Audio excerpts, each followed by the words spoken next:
Saudara Tuhan, saya tahu bahwa kita sedang ada dalam masa-masa doa yang luar biasa. Bangsa ini masih perlu doa orang-orang percaya. Nah, peristiwa kenaikan Tuhan Yesus adalah peristiwa yang dirayakan mungkin tidak semeriah dengan Natal atau Paskah. Tapi kenaikan ini adalah sebuah janji yang besar sekali mengenai sebuah kedatangan Tuhan. Karena Tuhan berkata bahwa Tuhan pergi ke sorga, sediakan tempat bagi kita. Supaya di mana Tuhan berada, kita akan berada. Nah, saudara Tuhan, kita mengerti bahwa di banyak tempat, bahkan di negara-negara yang tidak Kristen sekalipun seperti Thailand dan Jepang, Natal dirayakan meriah sekali. Karena semua bisa dijual. Paskah adalah perayaan Kristen yang kedua yang meriah. Dan itu sudah kita rayakan di waktu 40 hari yang lalu. Kenaikan adalah perayaan yang mungkin tidak semeriah yang 3 berikutnya. Banyak orang bilang begini dulu sama saya, Bapak Ibu yang usianya sekarang sudah sekitar 45 ke atas, 45, 46, 47 ke atas. Dulu waktu kita masih kecil, Bapak Ibu pasti tahu. Natal itu 2 hari. Hari pertama, hari kedua ya. Ya. Kalau sekarang sudah enggak gitu. Jadi ada orang bilang gini sama saya, Pak ini ngomong-ngomong aja ya Pak ya. Saya melihat bahwa generasi kekristenan yang ngomong ini kebetulan bukan Kristen. Jadi dari sebelah. Udah lama dia bicara. Pak, kekristenan tuh kalau lihat sekarang ya, itu makin lama tuh anak mudanya makin habis.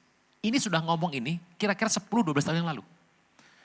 Dan ke depan kelihatannya kegerakan Kristen juga mungkin berbeda Pak seperti zaman dulu. Ya ini bukan masalah apa, kita bisa terbuka saja Pak. Menurut saya mungkin bahwa kekristenan tidak akan seperti yang dulu lagi karena ada pasang surut. Dan kelihatannya Kristen akan mulai menjadi sunset bukan sunrise. Saya bilang, apa buktinya ngomong begitu? Iya Pak, dulu tuh Pak yang namanya Kristen punya ibadah itu Pak, itu ada 4. 1, Jumat Agung, benar ya? 2, kenaikan, ascension. Natalnya 2 hari. Dan sekarang Pak, Natal tinggal 1. Dari 4 hari libur, tinggal 3 hari. Itu artinya Pak sebetulnya Kristen bisa sunset. Waduh dia ngomong begitu loh Bapak Ibu. Saya bilang gini, you salah. Kristen tuh punya hari libur paling banyak di Indonesia. Hari Minggu 52 plus 3, 55 hari. Kepercayaan mana di Indonesia yang bisa libur 55 hari? Ada, kita 55 hari libur. Ada yang liburnya cuma 2 hari, tapi bisa sebulan tuh hilang. Ada. Bayangkan. Jadi kita punya libur berapa hari tadi? 55, luar biasa. Nggak akan ngalami sunset. Kita akan sunrise terus bersama dengan Tuhan Yesus. Yuk kita buka sebentar, bicara soal kenaikan. Kitab yang menarik sekali, kitab Lukas. Saya ini akan membahas banyak kitab Lukas hari-hari ini. Bapak Ibu tidak henti-hentinya saya akan terus mengingatkan. Anda ngomong sama teman Anda di rumah tetangga. Bro, Ci, sis, Pak, ayo ke gereja. Ngapain ke gereja? Ya nyembah Tuhan supaya damai gitu hidup. Kita lagi masalah goncangan banyak. Di gereja juga ngapain? Nyembah Tuhan, nyanyi, kita senang-senang. Ya udah, ya ikutlah. Ya. Gerejamu gereja apa? Anda mau jawab apa Bapak Ibu? Itu yang gelap-gelapan itu loh. Nanti kalau pas khotbah terang gitu. Yang lompat-lompat itu kan enggak gitu. Anda harus menjelaskan sama orang di luar itu yang namanya kita ini gerejanya tipenya apa. Ini GBI City of Love. Dan ini dalam lingkup rayon 1F. Di bawah payung dari GB Ketut Subroto di mana Pak Niko menjadi gembala pembinanya. Dan gereja ini berafiliasi dengan yang namanya Church of God yang ada 185 negara di 185 tahun di 135 negara. Ini sudah besar sekali. Nah, aliran kita ini namanya adalah aliran Pentakosta klasik. Tipenya apa? Paling gampang. Anda apa-apa juga nyanyi. Bener ya? Ibadah mulai nyanyi. Selesai nyanyi. Sebelum firman nyanyi. Tutup nanti nyanyi. Kalau WA-nya lagi mood 3 lagu. Anda undang Pak tim pemberkatan coba. Ke rumah Anda, ke kantor Anda. Pasti nyanyi toh? Habis firman ngapain? Nyanyi. Sebelum makan doa toh? Kalau saya nyanyi sekalian. Gitu. Kok nyanyi mulu Pak? Kayak orang India Pak. Lihat tiang goyang. Oke. Ya karena kita Pentakosta klasik. Nah, dan kegerakan Pentakosta itu dasar tulisannya adalah Lukas. Dari kita membaca kitab Lukas kita tahu Lukas ini orang pinter, dia seorang dokter tabib dan seorang periset yang tinggalnya kerjanya di kalangan istana para pejabat. Kalau Bapak Ibu masih ingat yang saya khotbahkan, kita siapkan sebentar Lukas pertama ayat pertama. Firman Tuhan, Lukas pertama berkata sebuah kata yang indah sekali, kata pertama, Theophilus yang apa? Kelihatan banget bahwa Theophilus itu pejabat. Pejabat yang dibawa kendali Romawi. Dan orang ini pengen tahu soal kekristenan, dia pengen tahu soal Tuhan Yesus. So, Lukas bikin satu tesis skripsi. Waduh, mantep. 24 pasal. Skripsi 5 bab toh. Ini 24 nih. Mau ngelawan sama Lukas berat. Disertasi S3 aja, paling banyak 6 bab. Itu pun dosen pembimbingnya marah-marah. Tanya Pak Tim kalau bikin skripsi ini. Waduh pusing. Ini 24 bab. Dia tulis dengan rinci researchnya tentang kekristenan yang dimulai oleh Tuhan Yesus. Dan hasil dari Theophilus membaca kisah itu, kisah pertama ayat pertama. Alkitab berkata, kisah pertama ayat pertama. Boleh pasang? Tadinya dia panggil adalah Theophilus yang mulia. Kisah pertama ayat pertama, 2-3. Udah gak pakai yang mulia lagi. Ya toh? Hai bro. Itu artinya bahwa Theophilus sudah bertobat, jadi teman sekerja Lukas, jadi teman baiknya, manggilnya sudah brur. Nah, kalau zaman sekarang bray. Gitu. Dia panggil sekarang sudah jadi teman baik. Lukas itu ditaruh Tuhan untuk pergi kepada orang-orang pejabat dalam sebuah pemerintahan orang Romawi. Supaya orang bilang gini sama kita hari-hari ini, lu mah enak ya pelayanannya ya, tempat gede-gede terus ya. Bapak Ibu, tiap orang dikapling sama Tuhan. Ini nikmatnya dalam gereja Tuhan. Alkitab berkata, tidak seorang pun bisa menerima sesuatu jika tidak dikaruniakan dari sorga. Bapak Ibu, Anda bisa nikah sama si A, saya beritahu. Tuhan yang buat. Kalau Tuhan gak buat, tuh orang gak bakal nasir Anda. Gitu. Anda bisa kerja hari di tempat ini, bisa punya ibadah di tempat ini, bisa mengembangkan tempat ini, bisa melayani di tempat ini, bisa punya teman yang sana, bisa kerja ini berhasil, proyek itu bisa dapat, saya beritahu. Alkitab berkata tidak seorang bisa mengambil buat dirinya sendiri jika sorga tidak mengaruniakannya. Itu artinya adalah kita tidak punya prestasi apapun tanpa Tuhan ikut campur. Dan makanya enak sekali, ada orang tipe Lukas yang memang Tuhan taruh khusus menginjili pejabat-pejabat Romawi. Ada yang urusan sama Petrus. Tiap hari ketemu sama orang Yahudi yang tegar tengkuk. Ada. Tiap orang sudah punya kapling masing-masing. Dan setiap kapling ada pengurapannya. Makanya saya tuh senang banget. Dalam kekristenan itu paling enak gini. Tak seorang pun bisa mengambil bagian orang lain. Anda mengambil bukan bagian Anda, kena masalah. Kenapa? Urapannya beda. Kalau Tuhan tidak menambah sebuah kapasitas, tidak akan terjadi sebuah penambahan. Karena sorga yang mengaruniakan. Lukas ini luar biasa. Nah, kitab Lukas adalah, Lukas menulis 2 kitab. Yang pertama adalah kitab Injil Lukas, yang kedua adalah kisah para rasul. Ada yang bilang sama saya, kisah para rasul itu 2 orang yang nulis. Lukas sampai 16, sisanya Paulus. Sudahlah, jangan berdebat siapa yang nulis, sama-sama gak tahu juga kan. Ya, gitu. Saya gak hadir waktu dia menulis ini. Nah, Lukas itu menariknya adalah menulis semua kegerakan yang akan terjadi masa setelah Tuhan Yesus terangkat. Post Christianity. Jadi setelah penyalipan, crucifixion, setelah dia naik, kegiatan berikutnya rasul-rasul itulah kegiatan dari Lukas. Lukas adalah orang yang mengutip kembali kegerakan akhir zaman dari kitab Joel. Dan inilah Lukas, dia menulis sebuah kitab dengan detail sekali. Lukas tuh humanis. Ngeroh Pak, gak terlalu. Orangnya humanis, contohnya begini. Tuhan Yesus Taman Getsemani, dia berdoa bersungguh-sungguh. Peluhnya bertetesan seperti darah, masih baca ya. Dan dia sangat ketakutan, datanglah malaikat untuk menguatkan dia. Hello, Tuhan lo ini. Kok bisa sangat ketakutan? Karena Lukas mengambil sisi ketuhanan Tuhan Yesus. Ini sangat humanis sekali. Dan ini yang menarik, Lukas menulis sebuah kitab sebagai penutup kitab Lukas yang ditulis pertama itu. Lukas 24. Kita lihat ayat ke-13. Nah ini. Kenaikan Tuhan Yesus luar biasa. Itu menarik sekali. Kalau Tuhan naik, kita juga naik ke surga satu hari nanti. Entah kapan Pak, enggak tahu. Siapa duluan Pak, tidak tahu. Kalau ada yang mau mempercepat silahkan, ngeri itu. Teruskan. Pada hari itu juga. Hari apa itu? Hari Minggu. Waktu Tuhan Yesus hari itu juga. Itu hari Minggu waktu Tuhan itu bangkit. Ada 2 orang yang murid Yesus. Ini pasti bukan dari City of Love. Pergi ke sebuah kampung bernama Emmaus. Kira-kira 7 mil dari Jerusalem. Emmaus, bersama saya, Emmaus. Emmaus artinya hot spring water. Pancaran air mata, air yang hangat. Ini kalau di daerah Jawa Barat apa namanya? Pemandian itu? Teater. Ya itu. Sering teater? Ngapain di rumah aja kan? Air panas zaman sekarang gampang. Cuma gak ada belerangnya kalau di rumah. Kampung nama Emmaus.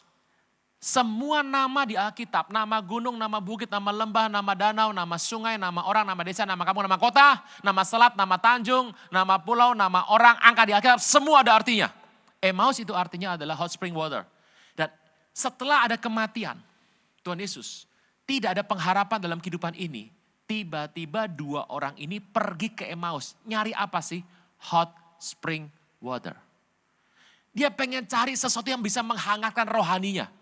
Bayangkan tokoh yang digadang-gadang bakal jadi tokoh besar, sudah meninggal disalib dalam kondisi yang paling memalukan, hari itu ditelanjangi, disalib, dikubur, kubur terbuka.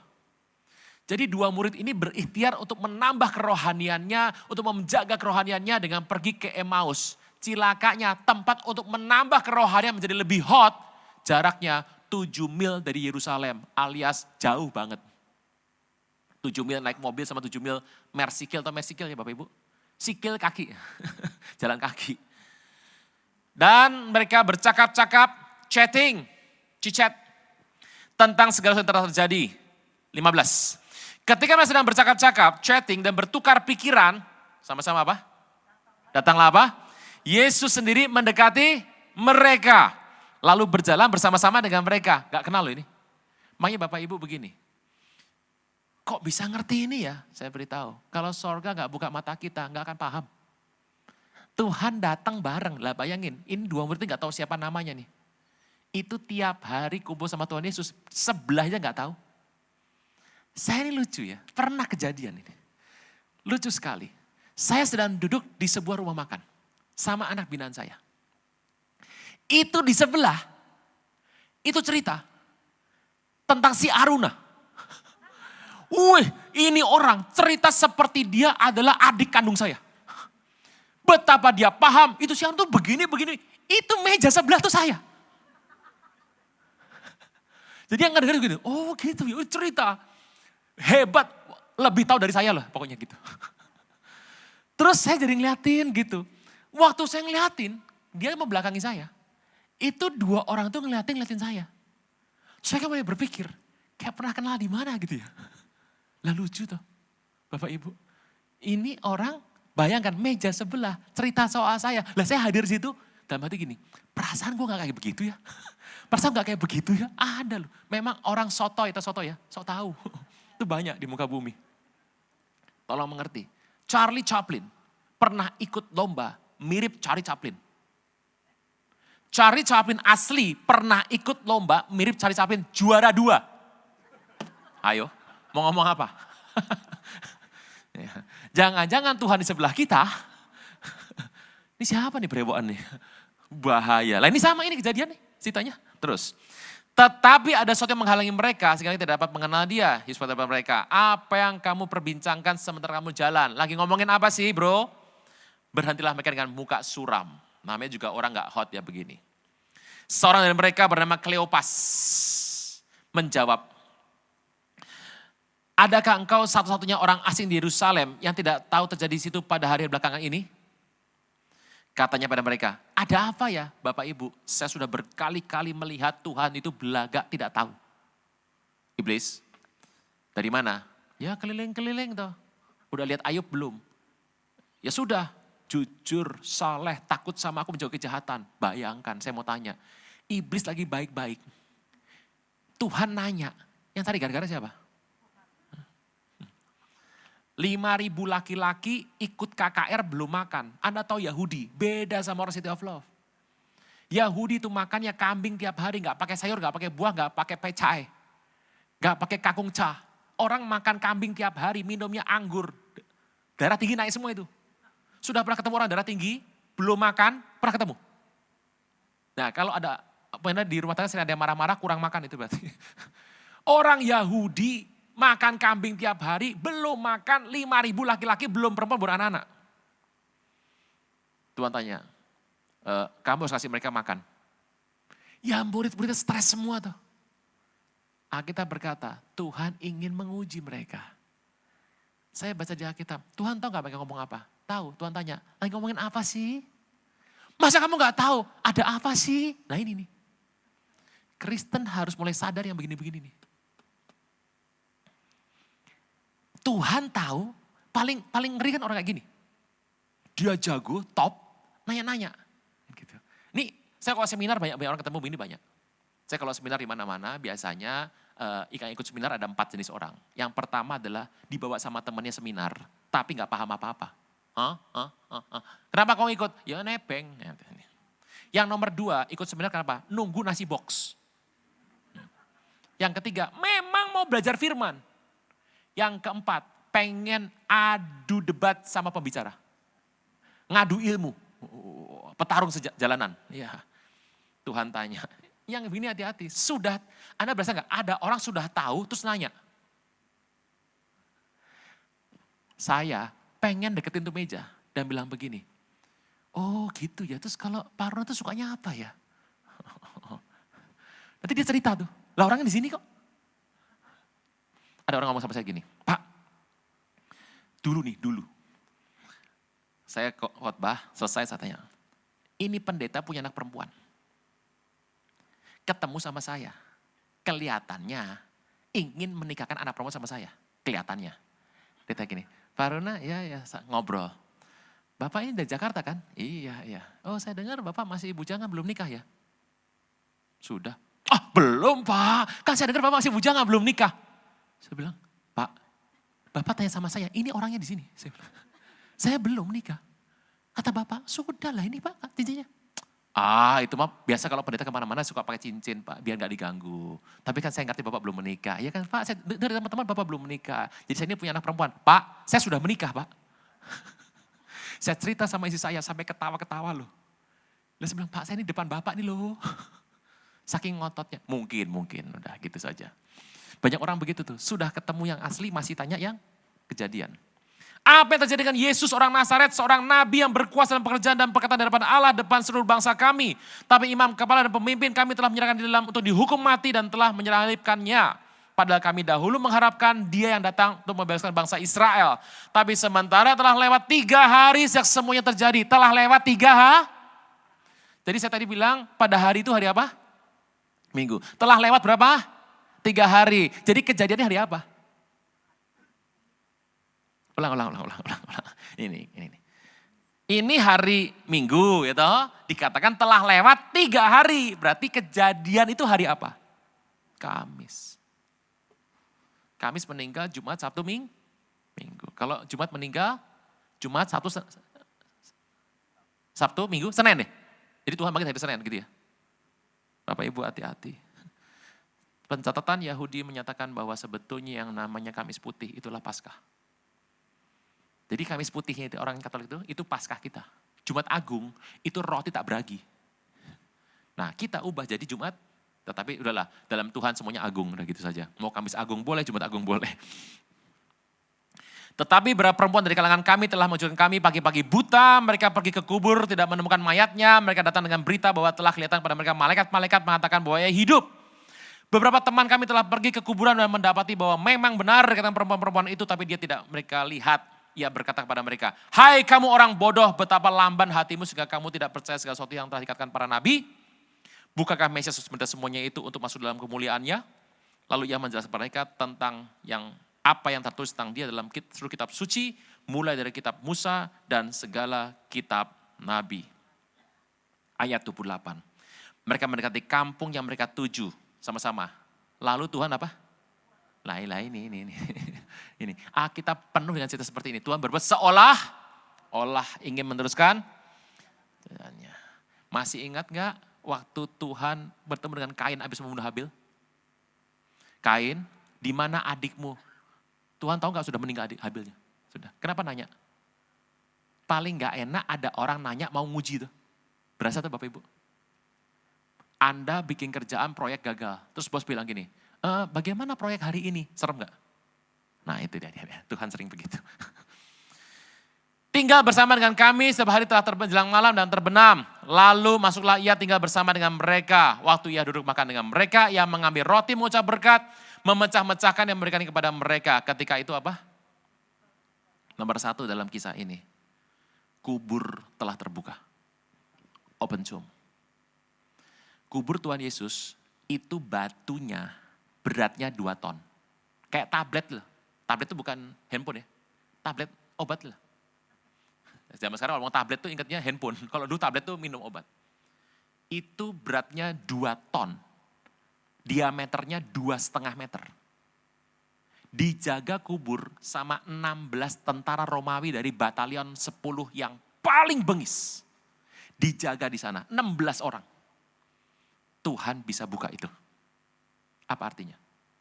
Dalam Yesus dia sanggup membuka sumbat-sumbat kehidupan kita.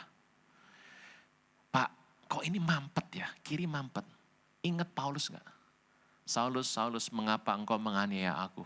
Sukar bagimu menendang ke galah rangsang. Galah rangsang itu perik. Logam yang ada durinya. Atau kayu ada durinya. Dipakai buat apa sih? Kalau binatang itu ke sana, nancep, dia gak ke sana lagi. Bapak Ibu Anda tahu bahwa gajah itu diikat pakai rantai kan? Kita semua paham itu rantai sama gajah. Di begini juga lepas kok. Tapi kenapa gajah gak pernah lepaskan rantai? Dari kecil dirantai. Karena dia coba 4 kali gak lepas, sampai gede dia berpikir dia gak bisa lepas. Banyak orang sudah kebiasaan, akibatnya apa? Dia berpikir itu akan rutin seperti itu. Gajah sama rantai, tarik juga lepas. Itu Paulus waktu dia jatuh buta. Anda pikir dia cuma diam gini? Enggak. Dia ambil pedang, dia buta, dia ngamuk, dia tebas semuanya. Kayak Chasun Tolyongto itu loh. Koping Ho kalau nonton itu. Dia ngamuk pakai pedang. Tuhan bilang, Saul mau apa? Sukar bagimu menendang ke galah rangsang atau perik. Pernah ngalami dalam hidup ini? Kesana mentok, sini mentok, sono mentok, sono mentok. Itu artinya Tuhan mau bicara. Kristen tuh harus tulus makanya. Saya tuh berasa gini, sekali mentok, terobos. 2 kali mentok, cek kembali strategi atau planning. Atau yang kita buat manajemennya. 3 kali mentok, Tuhan mau bicara. Nah gitu. Pak saya sudah 10 kali mentok, tobat. Gitu. Open tomb. Yang pertama, kenaikan Tuhan, sambungan dari peristiwa kebangkitan Tuhan. Berkat yang pertama Tuhan mau kasih adalah bagi orang yang dekat sama Tuhan. Sumbat kuburnya terlepas. Open tomb. Nomor 2. Ayat 31. Ketika itu apa? Terbukalah. Dan mereka mengenal. Tetapi ngapain Tuhan? Lenyap. Nomor 2. Berkat nomor 2 adalah Tuhan itu membuka mata, open eyes. Supaya apa sih? Supaya kita tahu Tuhan sedang bekerja apa. Bapak Ibu, ada orang begini, ada peristiwa. 2 orang peristiwa yang sama. Ini Tuhan lagi bekerja nih. Saya masih ingat dulu, hampir 20 tahun lebih. Di mana-mana pendeta, tuh musuhnya pendeta, kan gitu ya. Iya dong, kalau pendeta musuh sama jemaat mah kebangetan gitu. Saya nggak bilang saya benar ya, saya salah. Tapi menurut saya salah, teman saya juga salah gitu loh. Tapi entah kenapa yang disangsi saya. Dan saya nggak rela, nggak terima bahwa menurut saya terlalu berat. Kayak Kain kalau ngomong gitu, terlalu berat bagiku kan gitu. Saya nggak bilang saya benar, saya salah. Tapi yang sono, ini yang saya nggak paham. Manajemen Tuhan itu kita nggak gampang paham loh Bapak Ibu. Yang salah nggak kena sanksi, yang benar kena. Masih ingat yang namanya Harun? Yang melepaskan bangsa Israel menyembah golden calf. Lembu emas, siapa? Harun. Disangsi nggak? Enggak. Yang mengata-ngatai Musa gara-gara menikah sama perempuan Afrika Kush siapa? Miriam dan Harun. Yang kena kusta siapa? Miriam. Harun kena nggak? Enggak. Nggak ngerti kita manajemen Tuhan seperti itu. Kapan-kapan saya khotbahkan nanti. Kalau pas ada waktu lagi sebelum Tuhan datang. Kan gitu. Bapak Ibu, saya nggak bilang saya benar. Tapi menurut saya, dianya makin dipromosi, sayanya makin sanksi. Orang tuh paling gak tahan gini loh, lihat musuh diberkati. Kan SMS, senang melihat orang susah, susah lihat orang senang. Kan gitu. Saya tahu lah Bapak Ibu, kalau Anda punya musuh gak suka sama Anda, sering ngejahatin Anda, tiba-tiba dia ngalami musibah, Anda pasti bilang gini, kasihan ya, dalam hati. Iya toh. Jangan ngaku Bapak Ibu gak enak, ketawa saja, jangan angkat tangan. Itu saya lihat, lah kok makin dipromosi, wah gak tahan saya. Teman saya udah bilang, udah ampuni saja, enggak bisa. Dalam kondisi saya marah segala macam, saya nggak bisa doa lagi, nyembah sudah susah, baca firman sudah formalitas, doa pun formalitas. Satu hari dari firman disampaikan firman oleh hamba Tuhan, saya kena, saya belaga nggak tahu, baca firman ngerti, saya juga belaga nggak tahu. Teman saya sudah ngomong sama saya nggak tahu. Dan ingat Tuhan kalau tegur kita macam-macam. Pertama Tuhan tegur dari firman. Pernah baca firman tertegur? Ya. Nomor 2, pernah nggak Bapak Ibu, Anda punya masalah, pendeta ngomong tiba-tiba negur Anda? Lagi ngomong ke sini, tiba-tiba ke sana. Terus di hati. 2, 3. Pernah nggak teman Anda ngomong sama Anda, negor Anda? Nggak sengaja loh. Ngomongin negor aja. Ada urutannya. Pertama, firman. Kedua, pakai mimbar. Ketiga, pakai teman seiman. Yang keempat, orang dunia. Masih mentok. Banjir bandang. Gempa. Saya kesel sekali pertama tuh orang makin dipromosi, kenapa saya makin turun begini. Saya kesel sekali kenapa dia makin dipakai oleh Tuhan, saya semakin disingkirkan. Saya kesel sekali, saya bilang gak doa, formalitas semuanya. Gak pernah damai hidup saya. Dan setelah berapa kali kejadian, teman sudah bilang ampuni, kamu tuh ampuni. Ini sudah gua nih ngomong sama lu nih. Kalau kamu masih belum juga, berikutnya ada orang fasik, berikutnya gempa. Terserahlah biarin. Satu hari saya masih ingat, saya lagi duduk. Saya ngekos waktu itu. Saya lagi di depan firman nih. Sambil teringat dengan teman saya. Depannya firman nih. Tiba-tiba saya bilang gini, Tuhan kenapa kok gak adil? Apa kerjamu di sorga? Bayangkan, Tuhan kok gak adil? Apa kerjamu di sorga? Yang jawab siapa tahu? Teman sebelah, di kamar sebelah. Nyetel lagu. Lagunya bilang gini. Have I told you lately that I love you? Have I told that no one else above you? Take away my sadness, fill my life with gladness. Is my troubles that what you do? Memudahkan hidupmu itu kerjaku. Memudahkan hidupmu itu kerjaku. Tuhan apa kerjamu di sorga? Memudahkan hidupmu itu kerjaku. Yang negor saya, Rod Stewart. Saya tengok, Tuhan apa sih kerjamu di sorga? Masa gak lihat hambamu begini? Ke promosi orang, apa kerjamu di sorga? Is my troubles that what you do? Begitu saya dengar Rod Stewart yang negor, saya ingat. Level berikutnya, gempa ini. Saya langsung berlutut tuh di kamar. Tuhan ampuni hambamu. Open eyes. Mata kita akan melihat perkara-perkara orang gak lihat. Ada orang begini, ini bakal kejadian nih. Lu tahu dari mana lo, feeling. Orang kalau ngerti-ngerti aja. Ada sama-sama kejadian kerusuhan, ada sama-sama kejadian ekonomi krisis. Yang satu berkata ini mah Tuhan punya rencana. Ada yang bilang gini, itu biasa siklus, kan gitu. Karena Tuhan biasa membuat perkara besar yang disembunyikan dalam perkara sehari-hari. So, berkat yang kedua adalah open eyes. Teruskan. Ciri open eyes apa ya? Hati berkobar. Maka kalau ada dengar suatu peristiwa, dia cuma di sini, di ibadah manapun dengan firman. Kan Bapak Ibu gini loh, Anda gak berharap yang terjadi bahwa setiap kali ke gereja, Anda dilawat, rebah. Lah kalau Anda semua segini, nyanyi, how great is Allah, kubrak, saya mau khotbah siapa?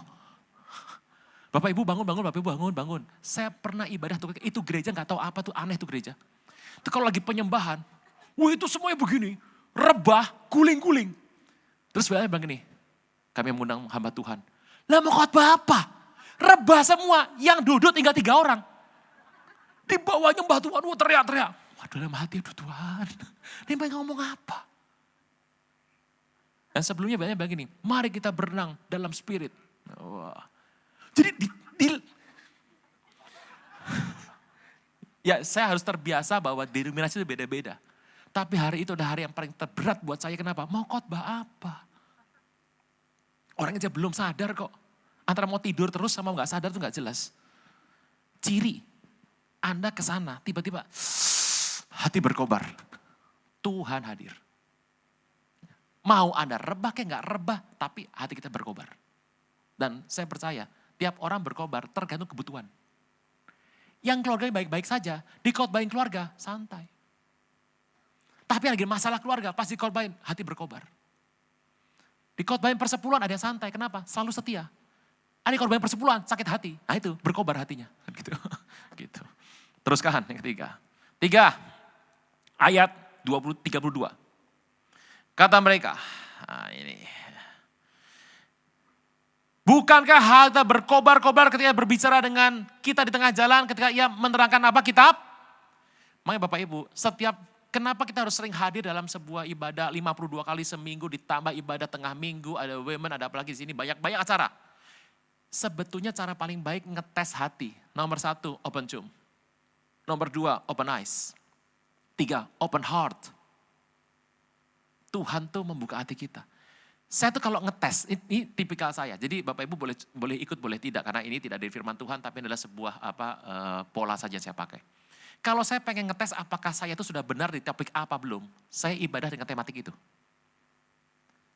Tuhan, apa saya sudah benar ya memberikan persembahan? Kalau pas ada pendeta khotbah persembahan, saya cuma begini. Berarti udah benar. Tapi kalau Anda ikut khotbah, duar di hati, ada yang gak beres. Pak, saya 52 kali ibadah, duar terus Pak. Wah. Nah itu, hatinya remuk itu namanya. Ya, open heart dalam hati kita. Waktu kita mendengar kitab, makanya perlu mendengar kitab suci setiap hari. Atau Anda mendengar kitab suci. Biar ada yang gak beres. Kalau sudah beres, ya tenang. Saya kalau dikotbahin persepuluhan, gak bergeming Bapak Ibu. Mau apa lagi udah beres semua. Mau dikotbahin apa lagi? Kalau Anda sudah mengampuni orang, doa Bapa Kami. Saya ini agak khawatir loh Bapak Ibu, kita ini gereja tapi jarang sekali doa Bapa Kami dikatakan. Jarang dah? Jarang. 2, 3. Bapa Kami dalam sorga, datanglah, jadilah kehendak-Mu.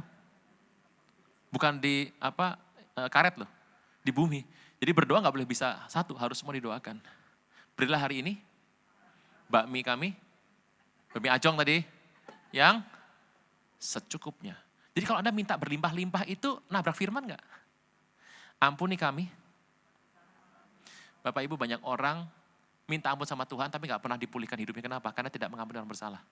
Kalau saya bicara mengenai pengampunan, Anda cuma santai gini. Berarti Anda sama mertua, sama mantu baik-baik saja. Gitu-gitu. Mami saya sama istri saya bisa tidur satu ranjang. Itu kalau Tuhan gak di tengah, gak kejadian. Gitu aja udah. Terus. Next, 33. Bangunlah mereka dan terus kembali ke Yerusalem. Di situ mereka mendapati ke-11 murid. Mereka sedang berkumpul bersama dengan teman-teman mereka. Kata mereka, sesungguhnya Tuhan telah bangkit dan telah menawarkan diri kepada Simon. Kedua orang itu pun menceritakan apa yang terjadi di tengah jalan dan bagaimana mereka mengenal dia pada waktu ia memecah-mecahkan roti. Jadi cara terbaik mengenal Tuhan adalah dengan sebuah persekutuan. Makanya kredo para rasul adalah aku percaya akan Roh Kudus, gereja yang kudus dan persekutuan para kudus. Jadi kalau Anda ibadah cuma hari Minggu doang sebetulnya itu menyalahi kredo. Harus ada persekutuan itu yang membuat kita bisa melihat bagaimana perbuatan Tuhan terjadi dalam kehidupan kita. Pertama open tomb, kedua open eyes, ketiga open heart. Terus ayat 36. Ketika mereka sedang bercakap-cakap tentang hal itu, Yesus tiba-tiba berdiri tengah mereka dan berkata kepada mereka, Shalom. Mereka terkejut dan takut menyangka bahwa mereka melihat hantu. Biasa toh, hantu. Tetapi ia berkata pada mereka, mengapa kamu terkejut? Apa sebabnya timbul keraguan dalam hati kamu? Lihatlah tanganku dan kakiku, aku setelah ini raba. Dan lihat, karena hantu enggak berdaging dan tulang. Jadi saya mau tanya, kalau Anda ketemu hantu, berarti enggak ada apanya? Daging dan tulang. Kalau ada tulang, iga berarti bukan hantu. Seperti kamu lihat padaku, 40 sama-sama 23. Sambil berkata demikian, ia berikutnya, open arms. Buka tangan. Tangannya terbuka menunggulah, tak tersembunyi kuasa Bapak Ibu, manusia salah biasa. Tapi kalau salah, cepat lari ke tangan Tuhan yang terbu. Karena ada masanya nanti, waktu pengangkatan, tangannya nggak terbuka lagi. Karena datang sebagai raja untuk menghakimi yang hidup dan yang mati. Kan gitu, kehidupan Rasul. Dan dari sana, ia akan menjudge the living and the dead. Open arms. Dan kakinya kepada mereka, ketika mereka belum percaya karena girangnya dan masih heran, berkatalah ia kepada mereka, adakah padamu makanan di sini? Mereka memberikan kepadanya sepotong apa? Wah, jadi apa makanan kesukaan Tuhan Yesus? Anda suka ikan goreng?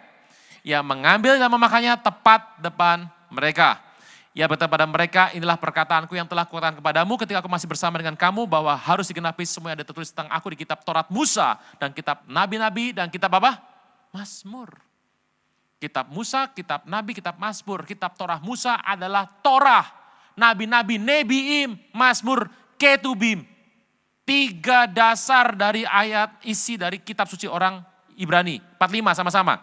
Lalu ia open mind, open tomb, open eyes, open heart, open arms, open.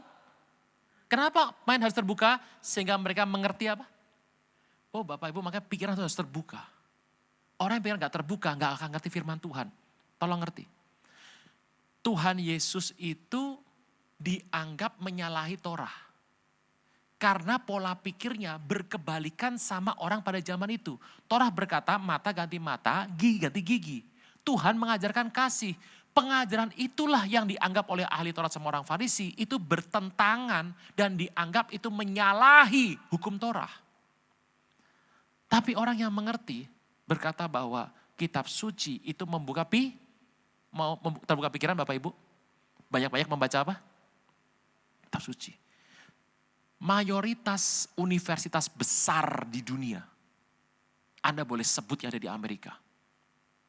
Itu dasarnya adalah sekolah tinggi teologi. Jadi pertama buka sekolah itu teologi dulu, berkembang menjadi sekolah umum.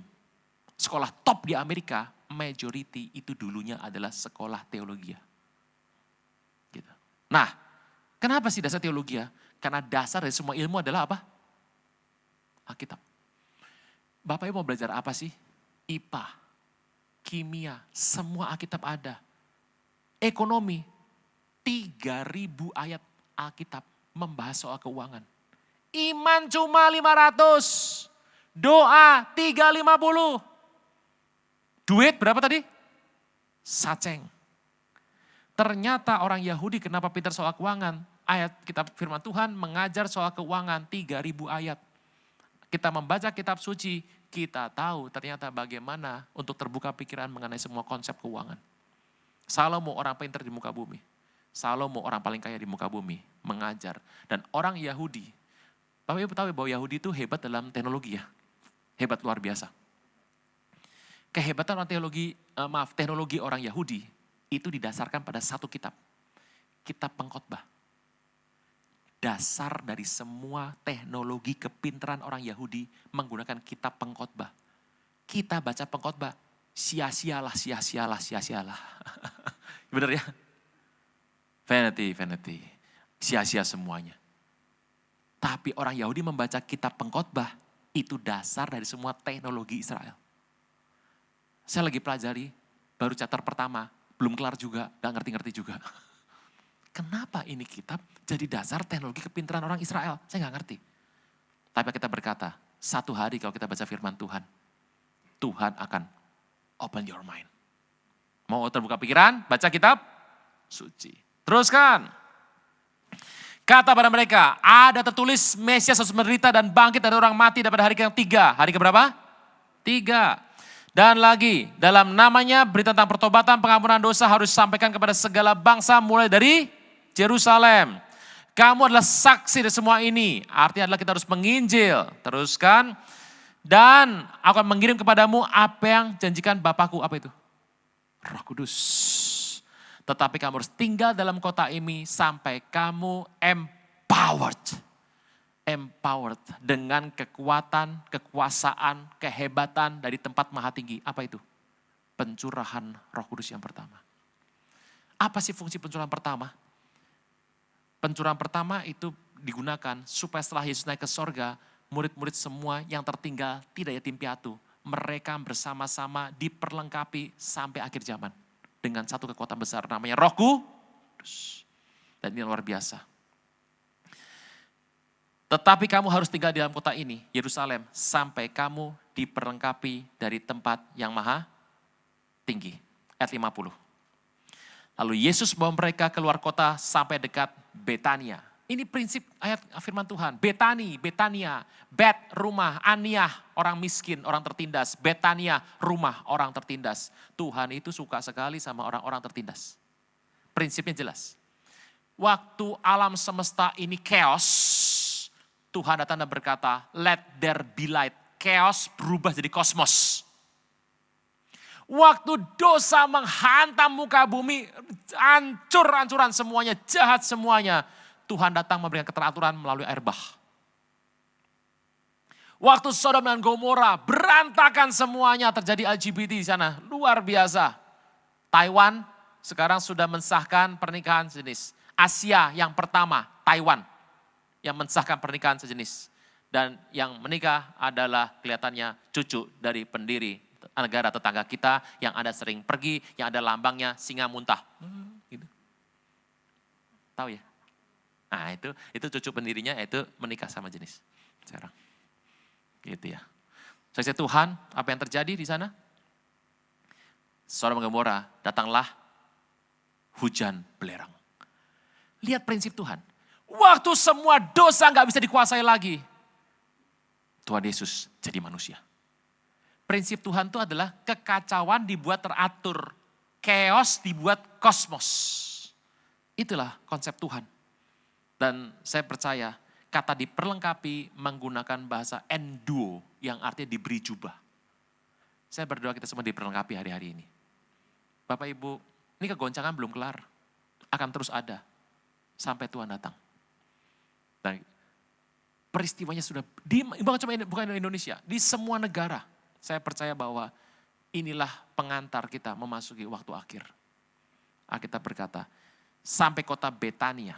Di Betania, tempat kota liburan Tuhan Yesus. Tuhan stay-nya di mana? Kafarnaum. Hobinya kalau liburan kemana? Ke Betania, ke rumah orang-orang miskin.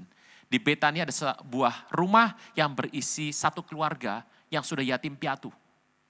3 anggota keluarganya. Yang paling besar bernama Maria. Yang kalau Tuhan datang, dia dengarkan Tuhan. Dia nurut Tuhan ngomong apa, sangat menyenangkan hati Tuhan. Namanya Maria. Yang nomor 2, sangat ahli teknologi. Kenapa? Karena orang ini bernama Marta, dia millennials. Dia jago bikin GoFood, GrabFood, pesen Gojek, Gosen, pokoknya mau apa. Rawon, mau namanya mau apa Starbucks, kirim. Tuhan mau apa, tinggal ngomong, langsung dikirim bakminya semua. Sibuk sekali. Nah, langsung ketik-ketik. Dan dipotongnya pakai OVO. Yang ketiga, seorang laki-laki bernama Lazarus. Hampir gak pernah hadir kalau Tuhan datang dan berkhotbah. Dia hobi di kamar, dia main game Mobile Legends. Oke. Makanya Lazarus meninggal duluan kan gitu. Tuhan datang ke Betania. Di situ ia mengangkat tangannya dan memberkati mereka. Open heaven. Open tomb. Open eyes. Open heart. Open arms. Open mind. Open heaven. Sorga terbuka. Waktu Tuhan mengangkat tangan, sorga terbuka. Lihat prinsip firman Tuhan. Kematian Tuhan Yesus itu penting sekali. Alkitab berkata bahwa adalah lebih penting aku meninggalkan kamu. Aku kembali kepada Bapa supaya dia mengutus siapa? Roh Kudus. Supaya engkau dan saya diperlengkapi yang kuat masalah tinggi, maha tinggi. Terus, ketika sedang memberkati mereka, ia berpisah dari mereka dan terangkat ke sorga.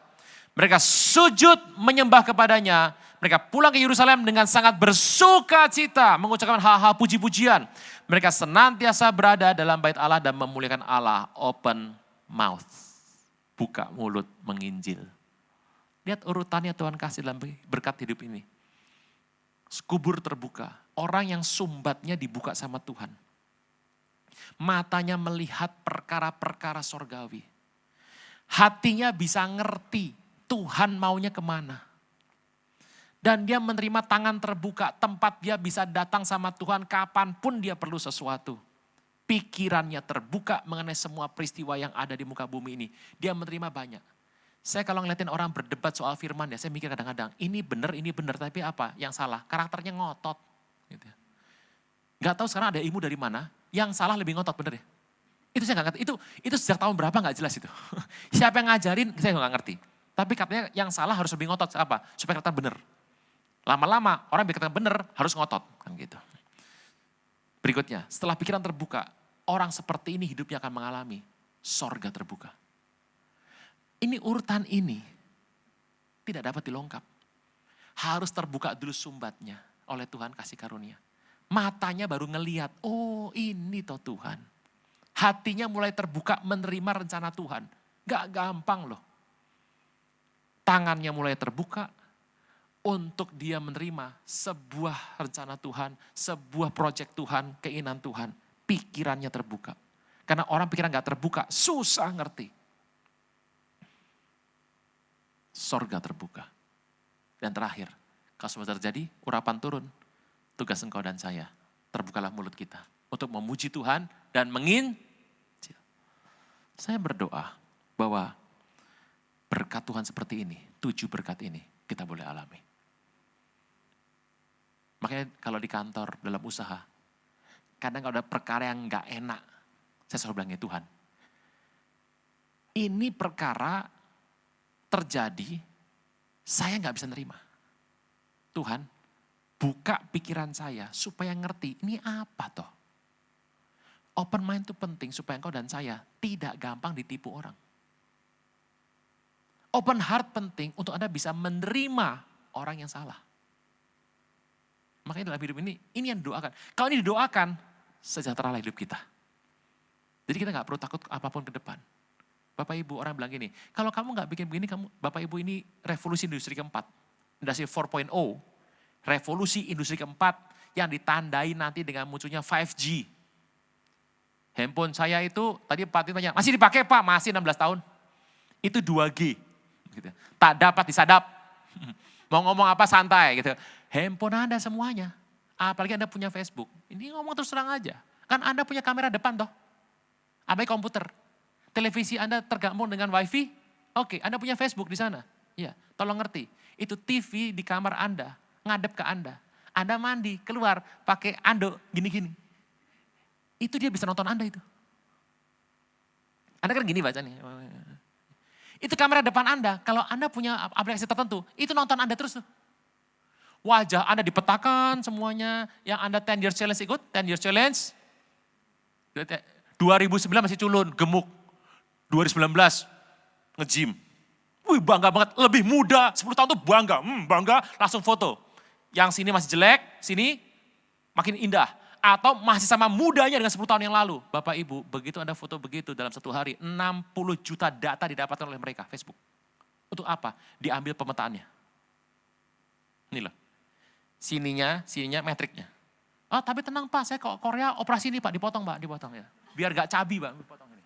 Biar kempot. Ini. Saya beritahu, ini semua difoto semua. Dia mengambil wajah Anda di metrik semua. Kenapa? Ke depan nanti untuk masuk akses keuangan itu menggunakannya diri kita. Entah pakai sidik jari, entah pakai retina mata, entah pakai wajah. Mata bisa pakai softland, tutup. Sidik jari bisa ditutup. Kalau Anda geradakan jarinya, nggak bisa passing juga.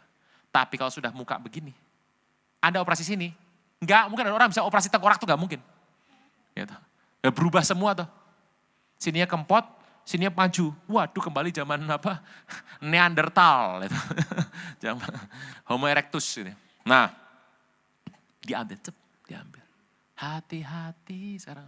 Industri 4.0 dengan 5G. 5G sekarang, Anda di Jakarta, kebaring sakit di operasi. Mesinnya datang nih, truk masuk. Yang operasi dari Jepang. Nggak ke Indonesia, di sana aja. Mesinnya di sini, dioperasi. Jangan sampai wifi-nya berebet. Nah itu problem kita itu. Kalau berebet, game over. Gitu. 5G, kecepatan luar biasa. Dan anak-anak muda sekarang suka nonton apa? Avenger? Oke. Mengunduh filmnya itu 2 jam lebih. Cuma 3,6 menit. Anda sekarang kalau ngunduh, kan suka gitu kan. Daripada nunggu mahal, cari yang murah toh. Di AK21 kan gitu. Kalau Anda nggak tahu ini berarti Anda sudah cukup tua. Sebetulnya. Nunggu, nggak kapan keluarnya. Ya, sekarang 3,5 menit jadi. Dan kecepatan 5G akan menyapu dunia. Dan saya beritahu, 5G membuat tubuh Anda tidak bisa mengatasi bakteri dan virus. Drop semuanya. Tekanan darah begini. Kesuburan semua begini. Habis semuanya. Itu 5G. Dunia akan pakai. Siapa yang pakai pertama nanti? Teknologi ini dari barat. Negara yang pertama yang pakai kawan adalah Asia. Kitalah targetnya. Semua kita akan pakai seperti ini. Dan itu membuat kita gak paham Tuhan. Usaha biasa, kelibas sama model begini, ada yang bisa banting setir. Ya kalau Anda usahanya masih kayak misalnya makanan, sembako masih aman. Bayangkan itu yang jual toko-toko kemudian berubah jadi online. Itu kalau nggak cepat berputar, rusak semuanya. Bapak Ibu, sama-sama usaha. Anda kan sering lihat tuh Bapak Ibu, sama-sama buka toko sembako. Buka sama, tutupnya sama, harga sama, diskon sama, mereknya sama, baunya pandan sama. Berasnya namanya Ratu Lele. Bukan Rojo Lele. Itu sama, harga sama, diskon sama, tutupnya sama, yang jual kembar mukanya sama. Ibadahnya sama-sama di City of Love. Dan kuliah angkat berasnya, baunya sama keringatnya. Itu beras yang bajak sapinya mukanya sama. Saya mau tanya, kenapa toko ini rame, sana sepi? Pernah lihat ini ya?